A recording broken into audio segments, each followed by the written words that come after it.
Boa noite, igreja. Estamos iniciando mais um culto aqui na Igreja Central de Maringá. Você seja muito bem-vindo no nosso meio. Hoje é o segundo dia da semana de oração jovem com o pastor Erickson Danese. O tema de hoje do culto é Felizes os Infelizes. Então espero que você possa aqui sentir tocado pela mensagem dessa noite e que volte mais vezes conosco. Você é muito bem-vindo no nosso meio. Eu estive pensando hoje à tarde, eu fui fazer uma prova da OAB. E aí durante a prova eu ficava pensando assim, né? Eu não tenho concorrente aqui, porque na OAB se você fizer a quantidade mínima de questões, você entra. Então ali você tem uma prova para entrar, então depende só de você. E fiquei pensando, uma hora eu estava meio cansado de fazer a prova, pensando no culto de hoje, como ia ser. E aí eu fiz até uma analogia naquilo, né? Depende só de nós para ter uma salvação que Jesus concede. Então se você está aqui essa noite, você não precisa de mais nada, você se entregue para Deus, porque está disposto a levar você para uma vida eterna. E para ter essa noite especial de louvor, vamos começar agora com o nosso grupo de louvor, com duas músicas que vão de encontro ao nosso coração, que você possa se sentir tocado e sentir-se bem em nosso meio. Boa noite. Eu gostaria de convidar a igreja para se colocar em pé, para juntos nós começarmos o nosso louvor cantando o hino Quebrantado.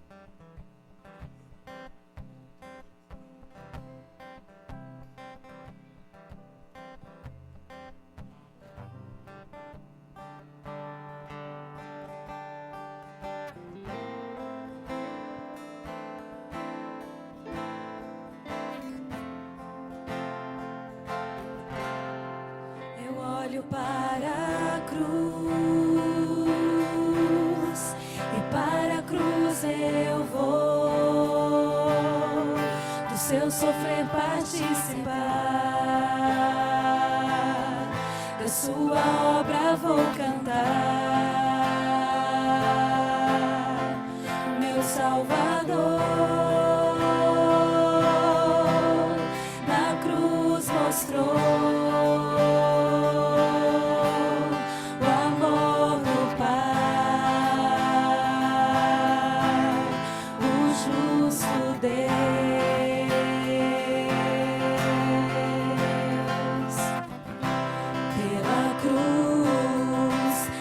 chamou gentilmente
atraiu e eu, sem palavras, me aproximo, quebrantado do seu amor. Pela cruz me chamou, gentilmente me atraiu e eu, sem palavras, me aproximo, quebrantado do seu amor.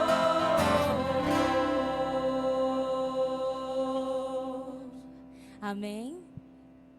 Se você se colocou aos pés de Jesus, se você se ficou quebrantado perante a cruz, agora eu quero te convidar a continuar cantando Terra Fértil. Coloque a sua vida nas mãos dele, porque o mais ele fará.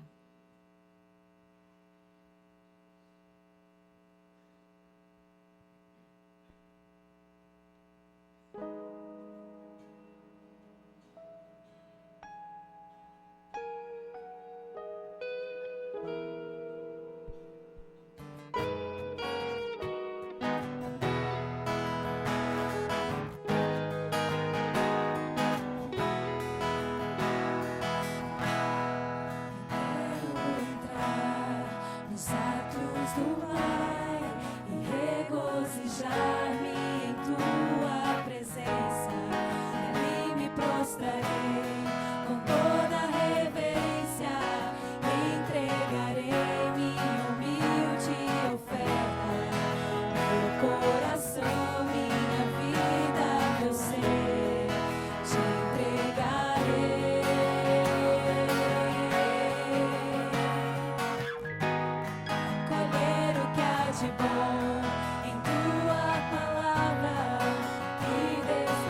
queria chamar aqui o amigo Paulo. Ele tem um anúncio para dar para nós essa noite.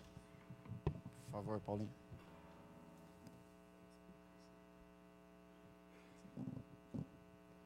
Boa noite a todos. Quero estender um convite para vocês.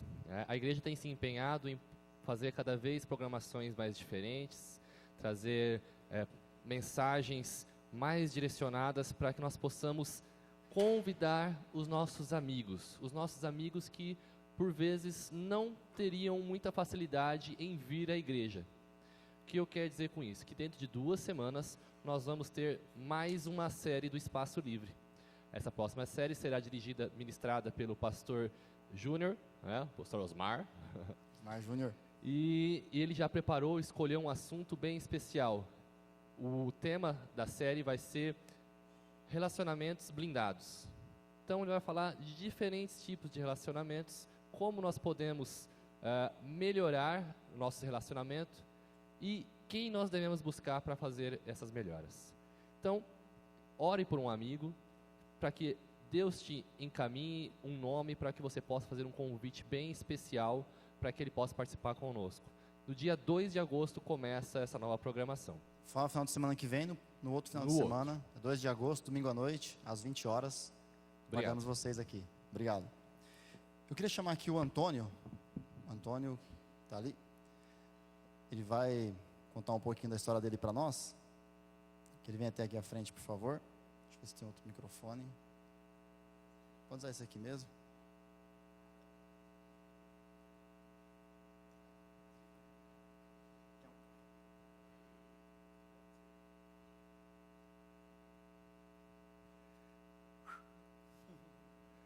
Boa noite. Dá um nervosismo, hein, galera? Então, como o Henrique falou, meu nome é Antônio. Antônio Henrique. Tão bonito. Eu vou falar um pouco, então, da minha história, então. Meu testemunho. Dá para ouvir aí atrás, galera? Tá bom? Vamos lá, então. Aqui? Desculpa. Valeu. Tá, eu tenho o tempo meio corrido. Pronto. O que vocês estão vendo aqui hoje, aqui na frente de vocês, mais perto, tá? Vamos dizer assim que é a nata, é o puro creme do milho verde, aqui do Antônio. Minha vida nem sempre foi assim, bonitinho e tal. Eu vou começar quando eu tinha mais ou menos uns 15 anos.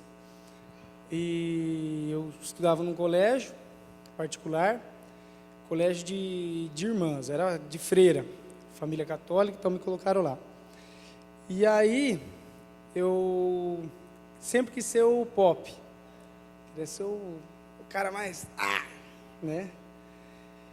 E aí eu comecei com algumas amizades erradas, comecei a fumar, comecei a beber era a coisa mais legal que tinha, né? Quando você tem 16 anos, você está com uma cervejinha, coisa...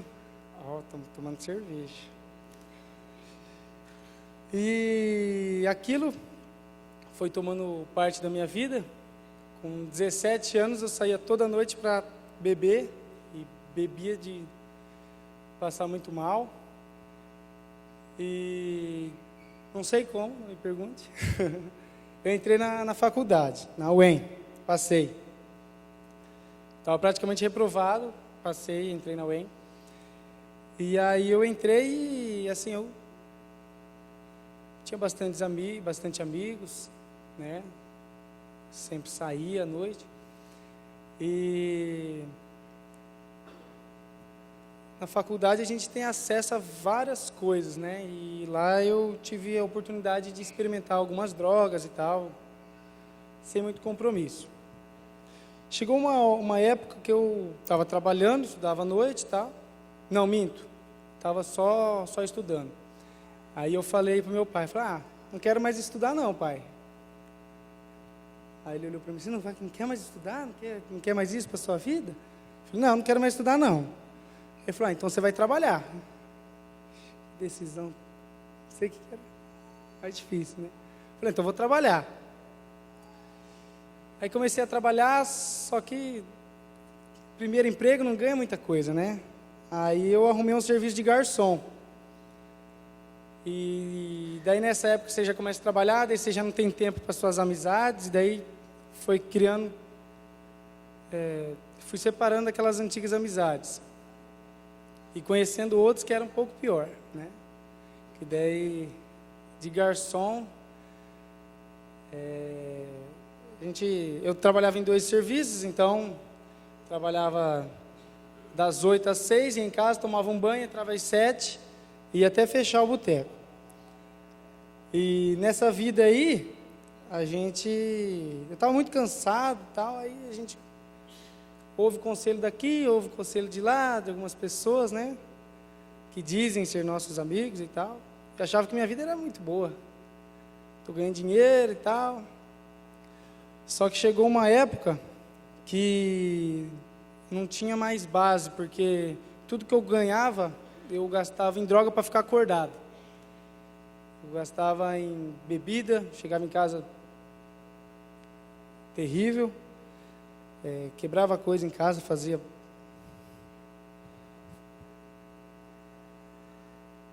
E aí eu sei que um dia eu estava ruim, de febre, e aí garçom é diária, né? E aí eu sei que eu falei assim, não vou trabalhar. Aí eu cheguei lá, o patrão falou, não, você não vai trabalhar, você está ruim, né? Aí ele me dispensou e eu estava voltando para casa, eu falei, pô, mas aí não vou ter dinheiro para nada, né? Aí eu voltando para casa, eu passei na frente de uma academia. E aí a academia estava lá, eu ouvi uns gritos dentro da academia, eu falei, que coisa esquisita, né? E aí eu entrei dentro da academia, tinha uns caras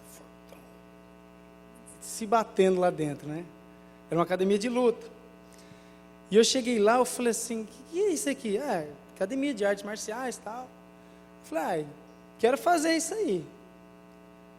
E eu sempre fui desse porte, que 1,90 m, comparado a um poste, né? Magrelo, um porte. Eu falei, quero ver qual é que é desse negócio. Mas vai lá treinar então. Não, vem amanhã. E era dia 31 de março, eu lembro, né? O dia que eu fui era dia 1º de abril, ninguém acreditou que eu fui. Aí comecei. Aí chegou lá, todo mundo me bateu. Eu falei, não, pelo amor de Deus, não pode isso. Eu vou voltar lá amanhã, vou pegar todo mundo. Voltei no outro dia, apanhei de novo. E assim foi mais ou menos umas 2, 3 semanas. Aí fui pegando o jeito e tal, e aí fui melhorando. E aí ganhei vários títulos, paranaense, brasileiro e tal. Esse testemunho que eu estou pregando aqui para vocês, eu preguei também no IAP. E no dia que eu fui pregar no IAP, meu testemunho era depois de um pessoal das motocicletas e tal, né? Os caras entrou cheio de moto, assim, eu falei, depois ninguém vai nem ligar para o meu testemunho, os caras entrando de moto aqui dentro. E eu fui com as medalhinhas lá, né? Eu falei, o que é isso aqui, ó? Eu trouxe as medalhas também, mas eu falei, não vou mostrar, vai que aparece alguém de moto aqui, deixa quieto. E aí eu sei que eu ganhei vários títulos, fui bicampeão paranaense, 3º no brasileiro, campeão na Copa Brasil, campeão brasileiro. E aí eu sei que estava numa semana bem conturbada para mim, que estava decisiva. E eu resolvi estudar, depois voltar para a faculdade, por conta da luta, né? Voltei, me endireitei lá, falei, não, agora eu vou estudar e tal, vou fazer educação física. Aí tal, comecei a estudar lá, aí eu conheci uma menina, sempre tem uma menina, né? O testemunho do cara sempre tem uma menina. E eu conheci uma menina lá e tal, ela falou, a gente começou a sair e tal, conversar, e aí ela falou aqui da igreja, falei, quero conhecer, né? Porque às vezes tinha festa no sábado, ela não ia. Falei, por quê, né? Me interessei e tal. Apareci um dia, num domingo, e fui vindo, sempre vinha de domingo, nunca de sábado. Aí caiu um dia que eu vim, que foi assim, e eu sabe, eu senti alguma coisa assim. Eu continuava vindo aqui, continuava lutando e tal. E só que alguma coisa que me atraiu muito. Foi uma coisa assim que eu não consigo explicar. Eu saía daqui com paz, eu saía tranquilo, sabe, uma coisa indescritível. E eu sei que uma semana foi o divisor de águas, que foi no ano passado, a Semana Jovem também. Quem pregou foi o pastor Giliardi. E eu estava numa decisão, não sei aqui quem conhece, o WGP. Então, é como se fosse o UFC, só que da luta em pé, da modalidade que eu praticava. E eu recebi convites para estar lutando e tal.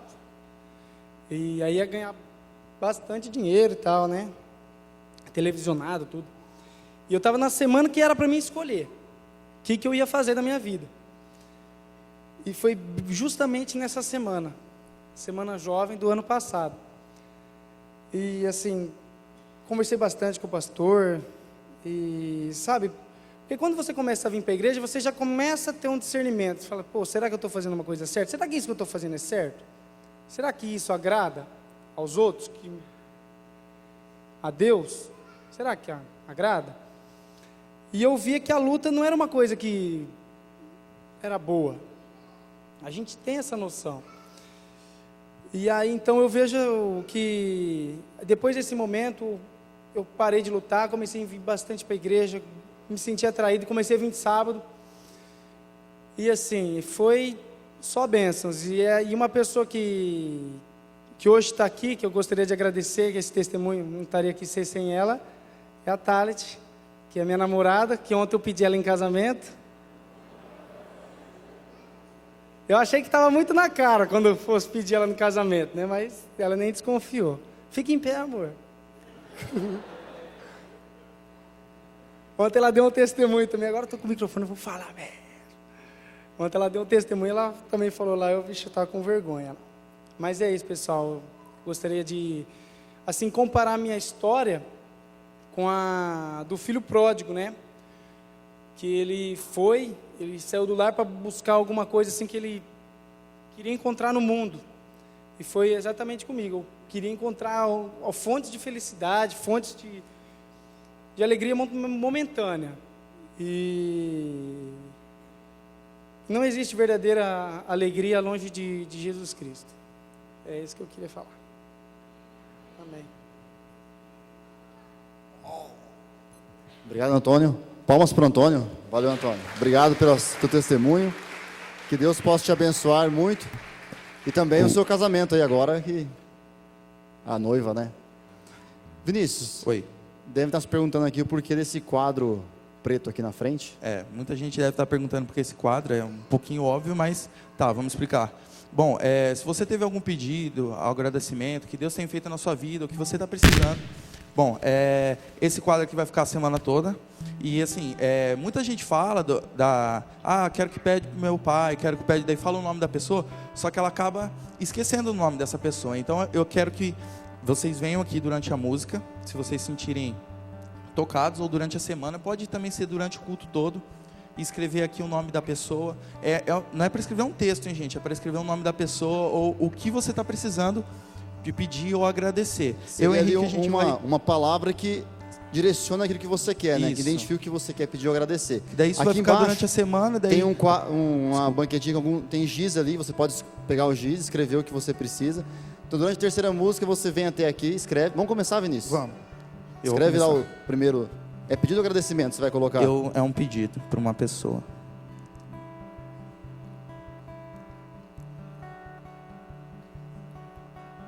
Não é você. Você é médico, Vinícius? Essa letra sua aí. Daí, gente, Antônio o nome dos das Reis. pessoas e a palavra que você colocar aqui vai ficar durante a semana inteira, que para vocês lerem aqui e lembrarem. Agora eu vou sempre dos escrever pedidos. também é um pedido. E aí eu coloco até eu escrever aqui. Se escrever um pouquinho menor é melhor, acho que escrever um pouco grande. Colocar para o canto de cá. Hoje eu fiz o exame da OAB. Espero que Deus possa me abençoar. Que minha parte eu fiz, né, velho? Isso aí, amém. Estudei. Então, durante essa música, você que tem algum agradecimento ou pedido a ser feito, você pode vir até aqui à frente, escrever o que você tem. E durante a semana também vai ser nesse mesmo formato. Então, esse quadro vai ficar aqui a semana inteira, até no sábado que vem, para que tenhamos aqui sempre a lembrança daquilo que é para ser pedido ou agradecido. Nada impede também durante o culto Durante o vocês culto, virem aqui. né, você pode escrever. vir aqui escrever, fique à vontade. Vamos nos colocar em pé para cantarmos Mistério da Graça.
Vamos orar.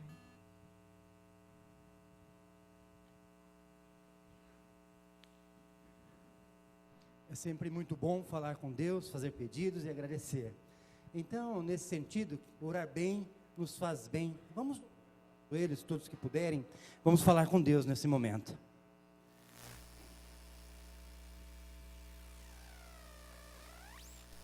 Pai do céu, que alegria, Senhor, podemos estar na Tua presença, ó Deus. É sempre muito bom falar contigo, Senhor. Como que nossos corações palpitam diante da Tua presença, do Teu Espírito Santo, porque Ele nos faz sentir, ó Deus, que em nós não há mérito algum em estar aqui, mas as Tuas misericórdias, o Teu amor nos permitem falar diretamente contigo, Senhor. Nesse sentido, pedimos perdão pelos nossos pecados, que tantas vezes são agressivos contra Ti, Senhor. Perdoa-nos, ó Deus. Tu conheces nossas falhas, Pai, mas nós sabemos que o Senhor é o Deus de amor, o Deus da misericórdia, e que jamais dirá não àqueles que recorrem a Ti. Alcança-nos pela Tua graça, Senhor. Em nome de Jesus, muitos dos que aqui adentraram numa situação difícil, ó Deus, angústias, muitas vezes problemas de saúde gravíssimos, outras vezes relacionamentos, trabalho, quantos que não têm a certeza do amanhã. Por isso, em nome de Jesus, que o Senhor possa agora, Pai, fazer com que os Seus anjos trabalhem em favor daqueles que creem em Ti, Senhor. Para que, ó Deus da glória, trabalhe na vida dessas pessoas, em todos os seus setores dela, ó Deus, e elas possam sentir a Tua mão poderosa em favor delas, Senhor. Em nome de Jesus, o Senhor nos falará conosco pela Tua palavra daqui a pouco. Por isso, ó Pai, que o Teu bom Espírito Santo possa fazer com que os nossos corações sejam receptíveis à Sua palavra, Senhor. E principalmente, ó Deus, que nós possamos ter forças, não nossas, mas pelo Teu Espírito Santo, de aplicar em nossas vidas aquilo que aqui aprendermos, Senhor. E fazermos do amanhã um dia melhor diante de Ti, Senhor. Seja com cada um de nós, é o que nós pedimos, e de uma forma especial Te agradecemos. Em nome de Jesus, amém, Senhor. Amém.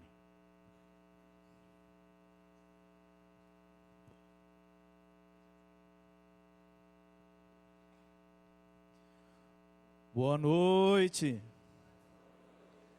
Uma alegria, um prazer estar com vocês novamente. Obrigado pela presença, obrigado àqueles que estão nos assistindo pela internet.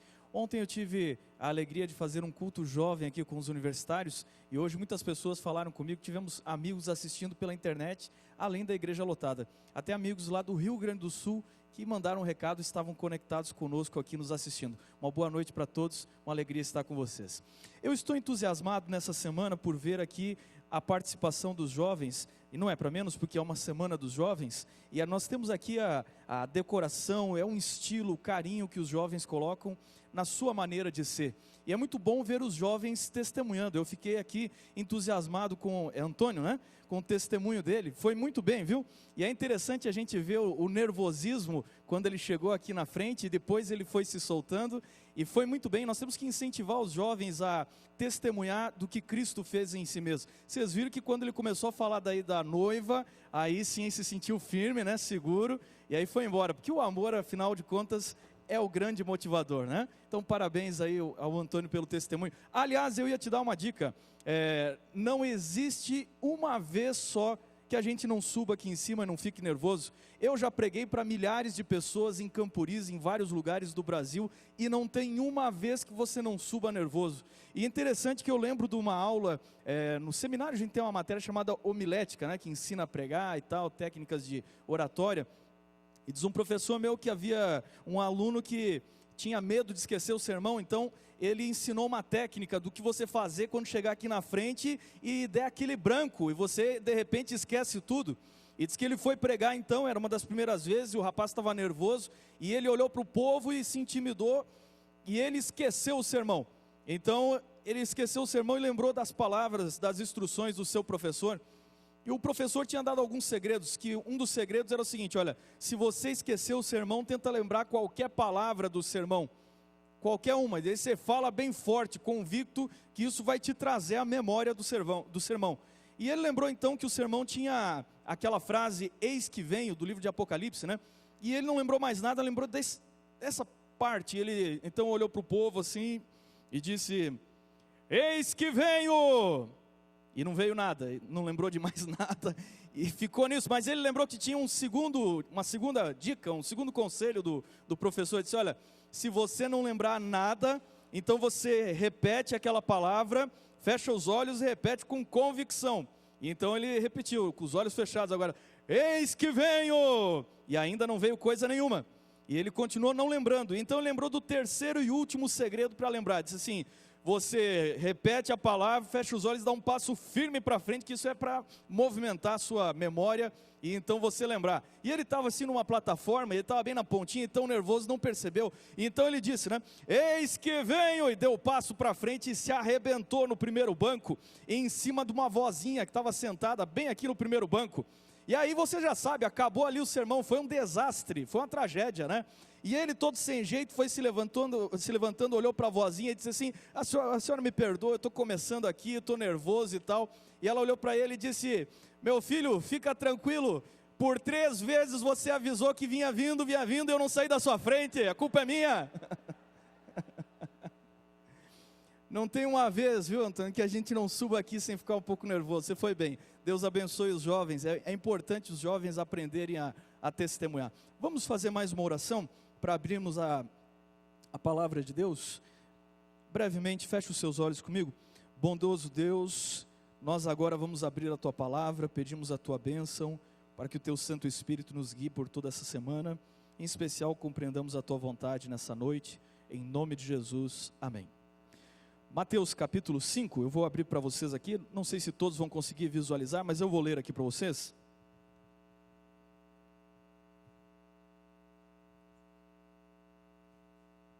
Nós estamos numa sequência, então, a procura da felicidade. Eu tenho dito para vocês que as bem-aventuranças, ou os felizes, como são mencionados aqui por Jesus, são justamente aqueles que seriam mais infelizes no nosso conceito de viver hoje. E você tem aqui no capítulo 5, no verso 4, um verso que parece tremendamente contraditório sobre felicidade. Bem-aventurados são os felizes, né? Então, felizes os que choram, porque serão consolados. E eu falei para vocês que a cada noite eu vou contar uma história para vocês. Uma história que tem a ver com esse verso que lemos e tem a ver com as promessas desse verso. E eu quero ler com vocês uma história que está no livro de Jó. Ontem, quem esteve no culto jovem, eu falei um pouquinho sobre o livro de Jó, quando tratamos ali sobre alguns assuntos de criacionismo, e eu vou ler ainda mais 2 ou 3 versos aqui de Jó, capítulo 1, se você puder me seguir, eu vou ler ali o verso 20, Jó capítulo 1, verso 20, diz assim: então Jó se levantou, rasgou o seu manto, rapou a cabeça, e lançou-se em terra, e adorou, e disse: nu saí do ventre da minha mãe, nu voltarei. O Senhor o deu e o Senhor o tomou. Bendito seja o nome do Senhor. Em tudo isto Jó não pecou, nem atribuiu a Deus falta alguma. A história de Jó é dita por alguns como talvez um dos maiores clássicos da literatura do mundo. Nenhum livro do mundo se compara ao livro de Jó. Eu não sei se você sabia, mas o livro de Jó foi provavelmente o primeiro livro da Bíblia a ser escrito. Nós não temos nenhuma referência da autoria de Jó internamente, mas Ellen White nos diz que o autor de Jó foi Moisés, e ele escreveu o livro de Jó quando estava aqueles 40 anos no deserto do Sinai.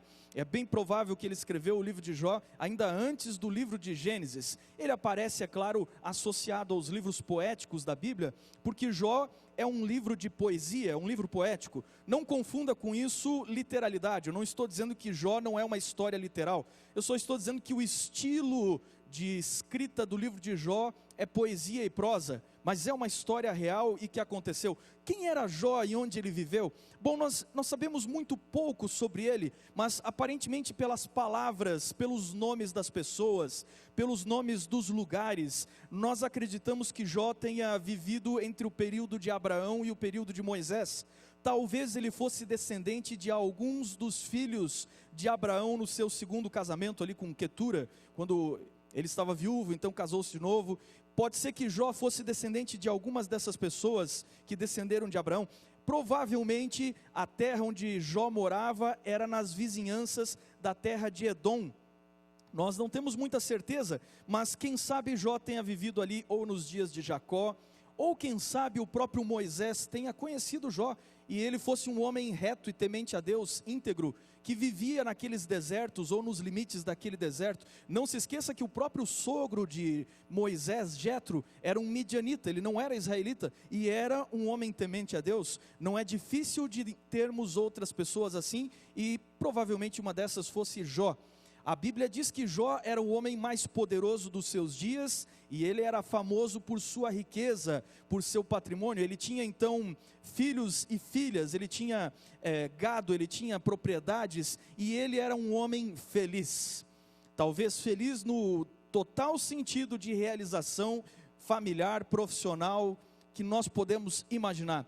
E a história diz que além disso, Jó era um homem justo, reto, íntegro e se desviava do mal. Poucas vezes a Bíblia dá grandes elogios como esse. Poucos homens na Bíblia receberam esses elogios. Eu me lembro de homens como José e talvez Daniel, que foram tremendamente elogiados. Jó está entre esses poucos que foram tremendamente elogiados na palavra de Deus. Ele não tinha pecados, mas ainda assim diz a história que Jó de quando em quando ia orar pelos seus filhos, ia pedir pelos seus filhos, até que então o livro de Jó faz uma interrupção, no capítulo 1, e então desloca o centro da história para o céu, e como que se as cortinas do invisível fossem rasgadas, e nós pudéssemos ver o mundo invisível, o autor do livro de Jó começa a descrever um encontro entre Deus e os seus mundos criados.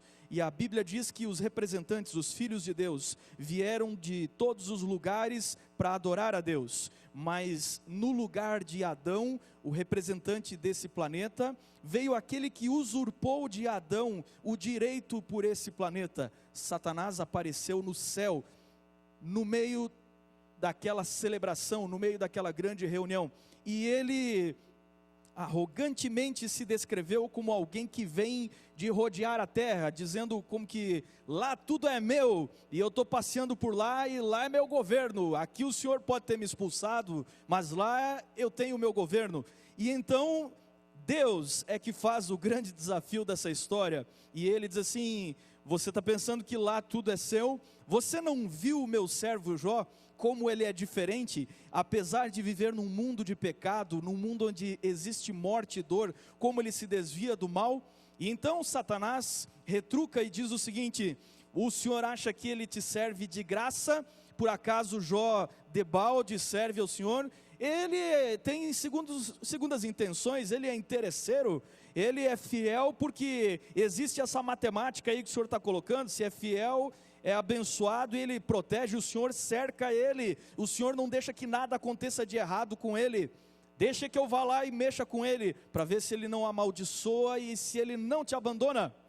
Interessante, o sermão de hoje à noite, jovem, é sobre o que você vai fazer com a soberania de Deus na sua vida.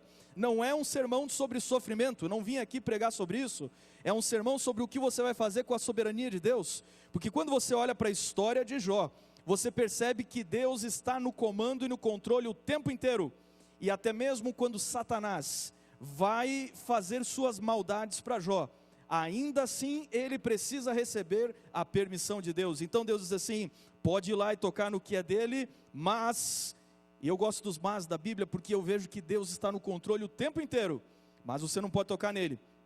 E então o diabo, é claro, não dando a entender a sua identidade, faz uma sequência de desastres na vida de Jó, e vem ali bandidos, roubam uma parte do seu gado, depois cai fogo do céu. Provavelmente essa seja uma expressão para dizer que caiu um raio do céu.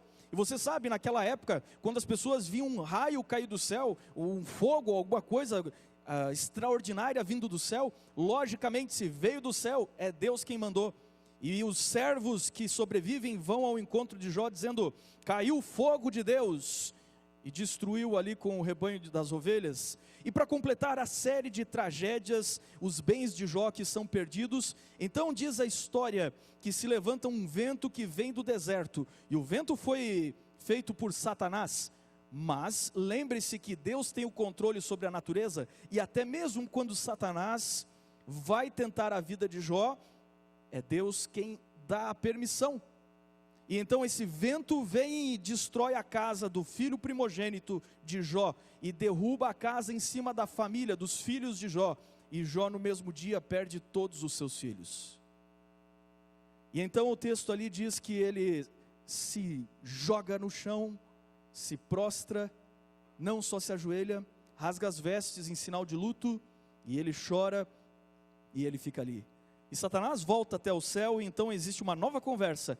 E Deus diz assim: está vendo, eu não te falei? Apesar de tudo isso, Jó ainda se mantém firme. Ele ainda não negou a Deus. Então Satanás provoca mais uma vez. E ele diz: o Senhor ainda o protege demais. Satanás diz assim, pele por pele. Ou seja, vamos levá-lo até o limite. E aí o Senhor vai ver que ele blasfema. E então Deus disse: pode ir, eu te entrego ele, mas você não pode tocar na vida dele. E então Satanás sai dali, e a história diz que ele joga uma peste sobre Jó, em que ele ganha feridas e úlceras terríveis, que dão coceira, dor. E Jó então agora não tem mais família, não tem mais recursos, e Jó não tem mais saúde. Diante do quadro tão trágico, a mulher de Jó olha para ele e diz assim: já basta, por que você não amaldiçoa Deus e morre? É mais ou menos como dizer assim: você tem se esforçado para ser fiel até aqui, mas não está dando resultado, então amaldiçoa, o negócio é morrer mesmo. E aparentemente a própria mulher se mantém longe da história nos próximos capítulos. Nós não sabemos se ela o abandonou por completo ou não, mas o fato é que Jó agora se encontra sozinho, e a história vai se desenrolar num período de meses. Quando você lê todo o livro de Jó, você percebe que ele diz assim: eu queria ser feliz, eu queria ter a minha vida de meses atrás, porque nós percebemos então que o sofrimento dele dura por meses. O que é que você vai fazer com a soberania e o poder de Deus quando a tragédia chega na sua vida? Porque nós temos que ser realistas e honestos hoje à noite, e eu estou falando aqui para muitos jovens. Você talvez não tenha uma noção de quantas tristezas a vida traz para as pessoas. Eu tenho um grande amigo meu que a doença o destruiu por completo em sua saúde, e é interessante, os filhos criados na igreja olharam para o pai naquela situação e abandonaram a igreja. Esse é um sermão para perguntar para você, jovem, o que é que você faz agora? Como é que você se relaciona com Deus que tem todo o poder, mas ainda assim segura sua mão e não resolve todos os problemas? Bom, uma coisa que você deveria começar a amadurecer e entender na sua vida é que de fato nós vivemos num planeta de pecado, e você tem que compreender que num planeta de pecado, meu amigo, você pode não acreditar, e nós somos assim, você pode não acreditar, mas nós vamos morrer. Se Jesus não voltar ainda em nossos dias de vida, e não tivermos a alegria que tanto esperamos, o fato é que todos nós vamos morrer. Eu vou morrer, você vai morrer também, e os seus pais vão morrer, e os seus filhos vão morrer, e a não ser que a volta de Jesus aconteça o quanto antes, e ponha um ponto final na morte, a morte é a sorte de todos os homens. E quando você reflete na pergunta, por que eu? Você fica olhando para o livro de Jó, e Jó faz várias perguntas. Por exemplo, uma das perguntas que Jó faz: por que é que o Senhor não me mata de uma vez? Porque ele o tempo inteiro pensa que tudo é controlado por Deus, então é Deus que está jogando flechas dele. E essa é uma pergunta que ele faz: por que é que o Senhor não me mata de uma vez? Outra pergunta que Jó faz o livro inteiro: por que é que eu clamo e o Senhor não me dá resposta nenhuma? Eu só queria pelo menos saber, eu queria saber por quê, eu queria saber o que é que eu fiz. Mas uma pergunta que você não encontra Jó fazendo é: por que eu? Por que comigo? Ele quer saber os porquês, mas ele não tem um sentimento de exclusividade, dizendo: olha, eu era um cara certinho, justo, reto, eu orei pelos meus filhos, eu orei e pedi pelos meus filhos que Deus os protegesse, e veio um vento e derrubou e matou todos de uma vez só. Por que comigo? Ele não faz essa pergunta. Talvez essa seja uma das perguntas mais humanas que nós podemos fazer, e todos nós a faríamos. O grande Jó. Sabe que o nome Jó significa maltratado? O grande Jó não se atreve a questionar. Porque somos egoístas demais de pensar que o outro pode sofrer e eu não. Então a pergunta por que eu não faz o menor sentido. Porque acontece com todos, o câncer, os acidentes de trânsito, a velhice.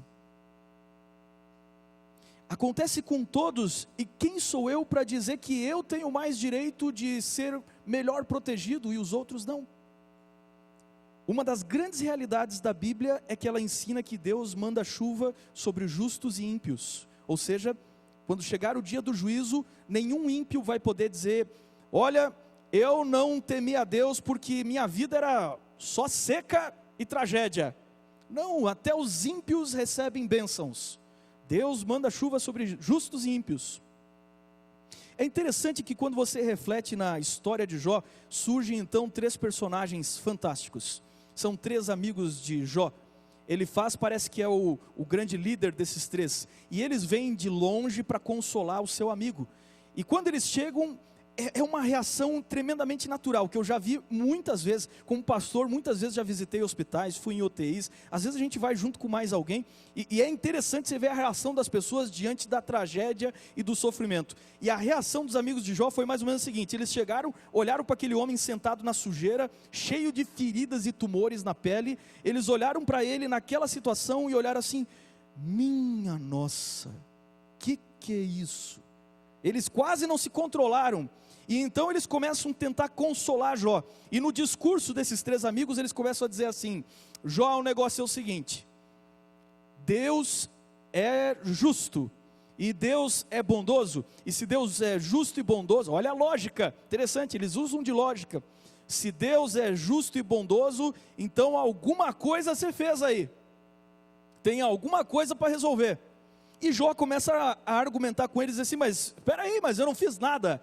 E o diálogo vai evoluindo, interessante. Quando chega no capítulo 10 do livro de Jó, Jó começa a fazer suas queixas, ele já perde a paciência, depois de meses de sofrimento, e então ele olha para os céus, ele olha para aqueles 3 amigos que tentam consolar ele de todo jeito, e ele diz assim: quer saber de uma coisa? Vou dar livre curso à minha queixa. Eu vou parafrasear, mas ele diz mais ou menos o seguinte: ele olha para o céu e diz: Senhor, tens tu olhos de carne como homem? Sabe o que ele está dizendo com isso? Ele está na corda bamba entre a blasfêmia e um pedido de oração. Ele está dizendo: o Senhor é Deus Todo-Poderoso e não sabe como é que um ser humano de carne e osso se sente. Se o Senhor sentisse dor como eu sinto, e se o Senhor visse eles morrendo como eu vi, o Senhor me trataria diferente. Ele chega à beira da loucura. Por isso o livro de Jó é fantástico. E então ele se queixa e os amigos dele ficam escandalizados, dizem assim: Jó, você tá um passo da blasfêmia, meu amigo, você está indo mal aí, você tem que se arrepender. E eles continuam discutindo por uns 30 e tantos capítulos. E quer saber para que serve a discussão toda? Bom, a discussão toda não serve para quase nada. E uma das pessoas que mais me ajudou a conhecer e entender o livro de Jó foi um menino que nasceu na Irlanda no início do século. O nome desse menino era Clive Lewis. Ele odiava o primeiro nome e ele ficou a vida inteira conhecido como Jack. Mas o mundo foi conhecê-lo anos mais tarde pelos seus livros. Ele escreveu dezenas de livros incríveis pelo nome de C.S. Lewis. E ele se tornou um dos maiores escritores, um dos maiores filósofos do século XX. C.S. Lewis tem uma história muito interessante. A família se mudou para a Inglaterra e ele cresceu na Inglaterra. Ele e o irmão que foi inseparável, Warren, e eles estiveram juntos por toda a sua vida. As brincadeiras de criança dele e do irmão viraram a célebre série As Crônicas de Nárnia, que hoje estão em filmes, mas começaram com os livros de C.S. Lewis. E é interessante que Lewis se tornou um homem propenso à literatura, e ele gostava de poesia, mas quando ele chegou na fase da meninice, sua mãe contraiu câncer, e o câncer levou a sua mãe quando ele ainda era um garotinho. E você deve esperar que numa situação dessas, o pai saiba o que fazer com os filhos, o pai mantenha a compostura para cuidar dos filhos, e o pai tem que ser agora o esteio dos filhos. Mas no caso de Lewis, o pai desabou, o pai não soube lidar com a pressão, com a depressão, e o pai não soube o que fazer com os filhos. Então o pai mandou o filho para um internato anglicano, e o filho, C.S. Lewis, foi então ser criado num colégio, onde ele dizia que as orações e os hinos eram chatíssimos, e a religião era um enfado, e ele ficou jogado naquele colégio por muitos anos, sem atenção nenhuma do seu pai. A morte da mãe, rejeitado pelo pai. Finalmente, quando ele chegou nos 16 anos, ele disse: eu não aguento mais aqui. E o pai concordou em trazer ele de volta. E então colocou um professor particular para ele, um dos grandes ateus daqueles dias.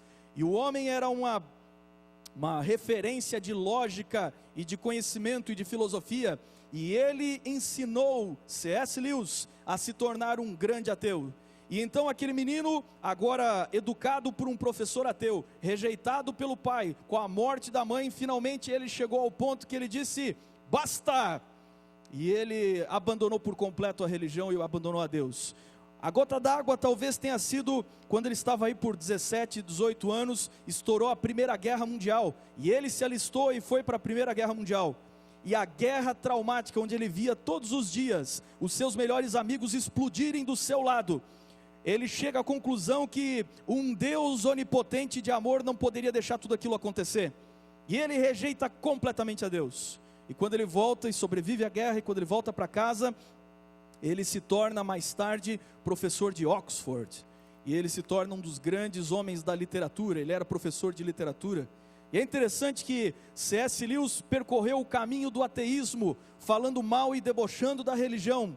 Mas em seu coração ele tinha alguns problemas e questionamentos, porque ele olhava para a natureza, ele olhava para os pássaros, para as árvores, ele olhava para as coisas e ele dizia assim: poxa vida, mas ainda que tenha esse negócio de teoria da evolução, ainda que tenha tudo isso, é tão bonito, existe tanta beleza na natureza, existe alguma coisa por trás disso? E ele ficava incomodado com esse sentimento. Então ele pegava seus livros, ele era um homem muito culto, e ele ia ler e dizia assim: eu vou para o racionalismo. E então ele começou a olhar os autores, e ele disse: em algum momento eu percebi que os autores que eu mais gostava eram os gigantes do cristianismo, Milton, Chesterton e grandes escritores cristãos. E então ele morava sozinho naquela universidade, num quarto, e ele ficava ali toda noite pensando nessas coisas, e ele diz assim: houve uma noite que eu não aguentei, eu cheguei à conclusão que se um homem tem fome é porque existe comida, se um homem tem sede é porque existe água, e se um homem tem desejo de Deus, é porque Ele existe. E não importa se você teve uma decepção com a vida, e não importa se você teve uma decepção com Deus, como é esse Deus é uma questão de você descobrir, mas se existe essa sede no coração humano, é porque Ele existe.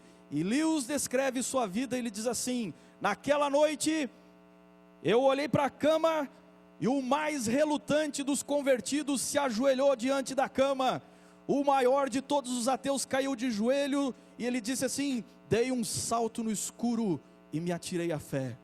E ele se converte sozinho, ali naquela noite. Ele se tornaria um dos maiores defensores da fé. Tem grandes livros dele, Cristianismo Puro e Simples e tantos outros, livros fantásticos. Mas o fato é que a vida é tão cruel, que Lewis passou o resto de sua vida inteira defendendo a Deus. E ele era um solteirão, durante boa parte de sua vida. Não sabia muito bem como lidar com seus sentimentos, nem com as mulheres, intelectual recluso. Mas um dia ele começou a se corresponder com uma americana, e essa moça chamada Ellen Joy foi para a Inglaterra, eles se conheceram. Eu não vou contar aqui toda a história, porque a história é muito legal. Existe um filme que você, jovem, pode assistir, é um desses filmes que ninguém passa na televisão, porque é filme para gente que gosta de pensar, mas procure um filme chamado Shadowlands, Terra das Sombras. Anthony Hopkins faz o papel de C.S. Lewis, e ele se apaixona por essa moça, então eles começam a se namorar, e quando eles então se casam, ela descobre que está com câncer, e o mesmo câncer que levou sua mãe, levaria sua esposa. Depois de uma vida inteira sozinho, quando ele finalmente conhece alguém legal e se casa, o câncer visita a sua vida de novo e leva mais essa pessoa. eles tiveram um tempo de ter ainda uma boa lua de mel antes que ela morresse. E ele descreve esse período de sua vida como os dias mais felizes de sua vida. E então ela morre e ele fica inconformado. Sabe qual é o problema dos amigos de Jó? O problema dos amigos de Jó é que eles chegaram diante de Jó e abriram a boca.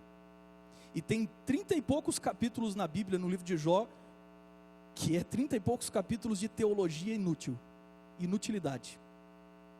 Porque a melhor forma de consolar alguém é não falar nada. A melhor forma de sofrer com alguém é simplesmente sentar do lado e chorar. Se os amigos de Jó tão somente tivessem sentado quietos e chorado com ele, teriam feito alguma coisa. Mas eles começaram a papagaiar, e falar, e justificar a Deus. E chegou uma hora que Jó não aguentou mais, ele disse assim: quer saber de uma coisa? Vocês benjuntam a verdade com a mentira, e tudo que vocês estão falando eu já sei, e vocês são consoladores inúteis. E ele se indigna com os seus amigos. Eles deviam ter ficado em silêncio. Eu pergunto para você, ali está Jó com um monte de feridas, qual deles disse: Jó, vou pegar um pano e vamos lavar suas feridas? Nenhum deles fez isso. Qual deles olhou e disse: Jó, você não tem mais bens, queimou tudo que você tinha, destruiu tudo, então vamos lá para casa e você vai comer na minha mesa? Nenhum deles falou isso. Eles são consoladores inúteis. Quando passou o luto, Lewis redescobriu sua paixão por Deus depois de dias brigando com Deus. Somente um homem que crê profundamente em Deus tem coragem e fé o bastante para fazer perguntas. Os covardes dizem assim: Deus não existe e tal. Na verdade não é que ele crê que Deus não existe, ele se acha injustiçado, e então ele vai embora e desiste. E quando Lewis se recuperou, nem 2 anos depois da morte da sua esposa, ele descobriu um problema cardíaco. E então ele teve algum tipo de, não sei bem, um AVC ou alguma coisa assim, e ele ficou em coma durante meses. E quando ele voltou do coma, ele disse assim, muito curioso, ele diz assim: eu devia ter morrido e ainda tem que voltar. E então ele diz: qual é o problema de vocês? Por que vocês têm tanto medo da morte? Vocês se comportam de uma maneira que até parece que a vida tratou vocês bem. Jesus Cristo tem uma solução para o problema da morte, porque quando Ele voltar, as coisas serão muito diferentes do que são hoje, e elas são uma realidade comprovada pela ressurreição de Jesus. E esse é o poder de toda a nossa fé, a ressurreição de Cristo. Nós não sabemos quanto tempo se passou naquele sofrimento de Jó, mas quando você chega ao final do livro, acontece o que eu acho de mais legal. É como se fosse ali um adiantamento da volta de Jesus. Deus resolve aparecer e responder as perguntas de Jó. Você sabe que quando Deus aparece, fica clamando: onde é que o senhor está? Onde é que o senhor está? Se Deus resolve aparecer, meu amigo, quando o autor da história caminha pelo palco da peça, é porque a peça acabou, não tem mais, acabou. Então Deus resolve aparecer, e Deus quando aparece, meu amigo, é no estilo de Deus, e eu gosto do estilo forte do Velho Testamento. Deus aparece num redemoinho, trovejando. Olha, foi um vento que derrubou a casa do filho de Jó. Deus aparece num redemoinho trovejando, Ele olha para Jó e diz assim: Jó, fica em pé como um homem, e eu vou te perguntar agora, e você vai me responder. Ele passa o tempo inteiro perguntando para Deus, e quando Deus aparece, não responde nenhuma pergunta dele, e ainda diz assim: agora eu vou te perguntar. E os próximos 3 ou 4 capítulos finais de Jó, Deus faz um discurso que na linguagem típica dos jovens é o tal discurso nada a ver. Não tem nada a ver o discurso de Deus, porque ele começa a dizer assim: Jó, vou te fazer umas perguntas. Você sabe onde é que eu fabrico a neve? Quê? Estamos aqui falando de filho que morreu, do sofrimento. Eu te fiz uma pergunta: você sabe onde é que eu guardo o vento? E você sabe me dizer como é que as cabras montesas têm o tempo de dar cria? Como é que é? E Deus começa a falar, parece que uma coleção de obras da natureza que Ele gosta muito. E Ele vai falando, e ontem nós estudamos sobre o Bemonte, né? O hipopótamo, o crocodilo e tal. E Ele diz assim: você pode me explicar essas coisas? Eis o homem moderno e pós-moderno, aliás. que se senta na sua cadeira com o seu computador, com o seu notebook e diz assim: a ciência explica tudo. Todos esses fenômenos descritos no livro de Jó, hoje a ciência sabe explicar. A ciência sabe dizer como funciona, o que não quer dizer que saiba por que funciona. A ciência ainda tem limitações, e nós somos aqueles que prenderam os bemontes em jaulas, e levam os leviatãs e crocodilos para os shows. De vez em quando o crocodilo arranca a mão de algum daqueles caras que fazem shows com crocodilos, né? Parece que é só para lembrar a gente de que nós ainda não somos tudo aquilo. E então Deus olha para os amigos de Jó e fala assim, bom, aliás, antes de olhar para eles, Deus olha para Jó no final e diz assim, e aí Jó? E Jó diz assim, olha a frase fantástica de Jó, conclusão do seu livro: Senhor, eu falei de coisas que eu não tinha a menor ideia, eu falei de coisas que eu não sabia. E ele se arrepende de seu procedimento, não de pecados que ele não cometeu, mas ele se arrepende de cogitar a soberania, a grandiosidade de Deus, ou talvez até a própria justiça de Deus. Ele diz assim, eu falei de coisas que não sabia. Agora, pastor Edson, por que ele falou sobre todos aqueles animais? Bom, eu tenho uma interpretação que eu gosto, que diz assim, Deus chegou para Jó e disse assim, Jó, você entende exatamente todas as leis da natureza? Não, não entendo, Senhor. Então é mais ou menos o seguinte, Jó, é como se você fosse uma minhoca e eu estivesse tentando explicar a teoria da relatividade para uma minhoca que só conhece 2 dimensões. E já que uma minhoca não consegue entender a teoria da relatividade, você pode chegar a entender muitas coisas, Jó, mas se você ainda nem entende o mundo natural onde você vive, como é que você quer que eu te explique o mundo moral e espiritual que você não tem acesso? É demais para você, Jó. Mas eu vim aqui aparecer, e sabe, quando Jesus aparecer, nos céus, trovejando, todos nós vamos olhar para as alturas, e depois de dizer, eis aí aquele que esperávamos, nós ainda vamos dizer uma coisa, nós vamos dizer assim, falei de muita coisa que nem sabia. Então Deus olha para os amigos de Jó e diz assim, vocês não falaram de mim o que era certo. E agora Deus muda a sorte de Jó. Jó é curado, e Deus envia parentes que vêm e ajudam financeiramente a Jó, e ele se recupera da miséria. E Deus diz assim, agora vocês fiquem aí, e o meu servo Jó vai orar por vocês.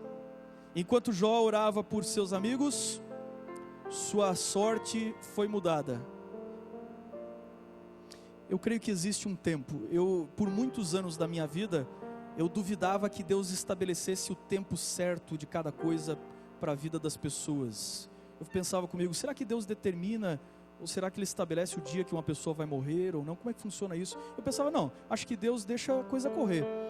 Hoje eu percebo, estudando a palavra de Deus, que não, Deus tem tudo no seu controle, cada um dos detalhes.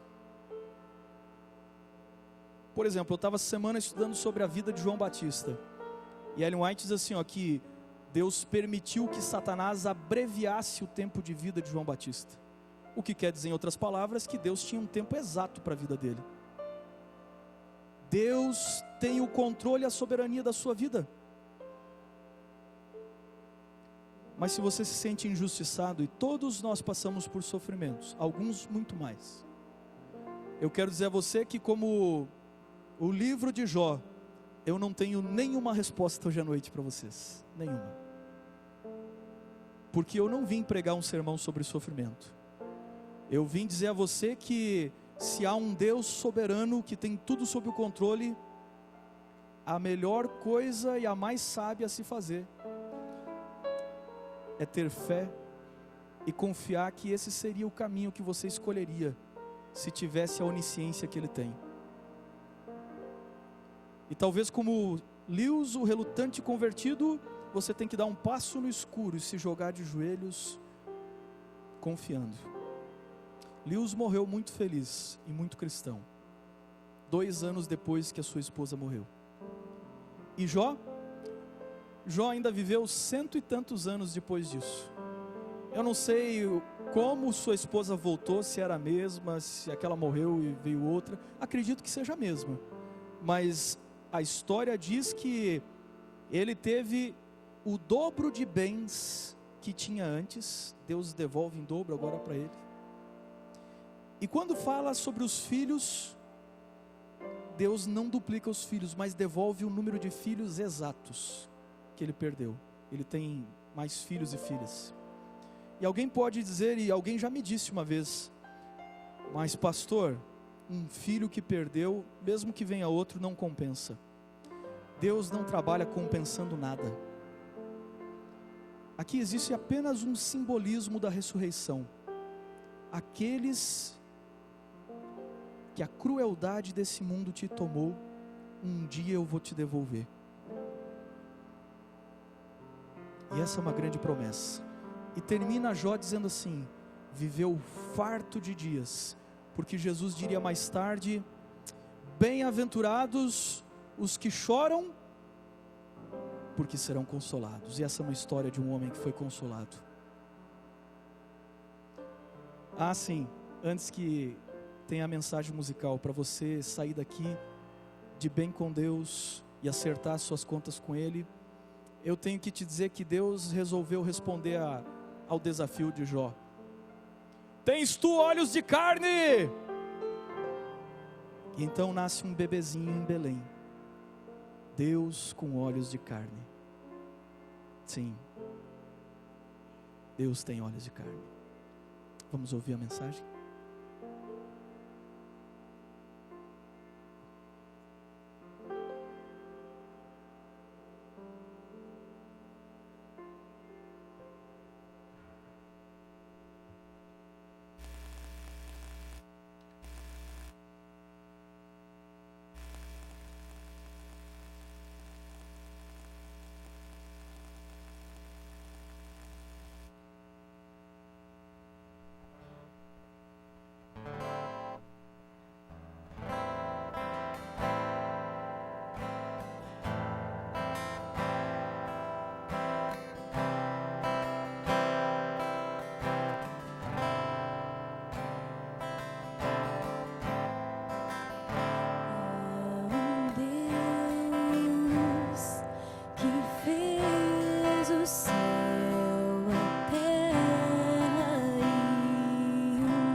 todos nós vimos agora há poucos dias no jornal um vendaval destruir a casa de uma família que estava numa festa de aniversário.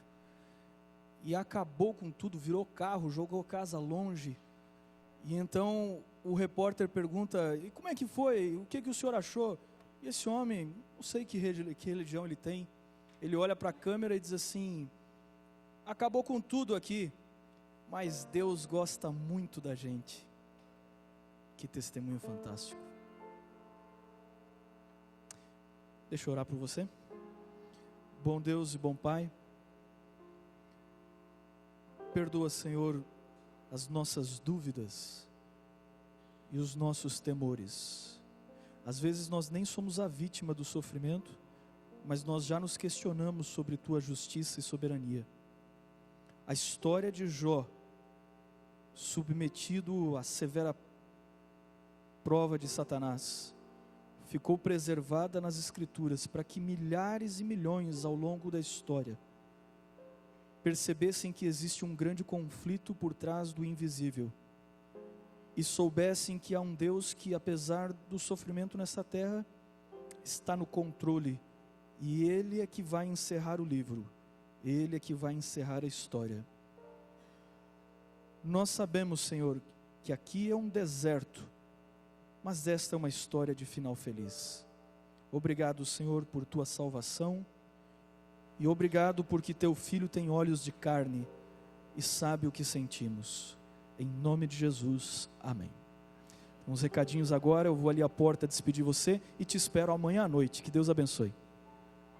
Obrigado, pastor. Durante essa semana, no decorrer dela, teremos aqui a Semana Jovem, como já foi dito, num horário um pouco diferente para que você sinta mais à vontade. Às 18h30 vai ter já um coffee break ali na frente, que você venha direto do seu trabalho. Você pode vir já direto, né, Vicente? Eu já vou vir de uniforme mesmo. Já vem, pode vir de uniforme, do jeito que você tiver, que às 19 horas começa o culto durante a semana. Então você vai ser muito bem-vindo no nosso meio, traga seus amigos, convidados, sinta-se à vontade. Ao final agora teremos ali um lanche ali fora para você também. Tenham todos uma boa semana e fiquem com Deus.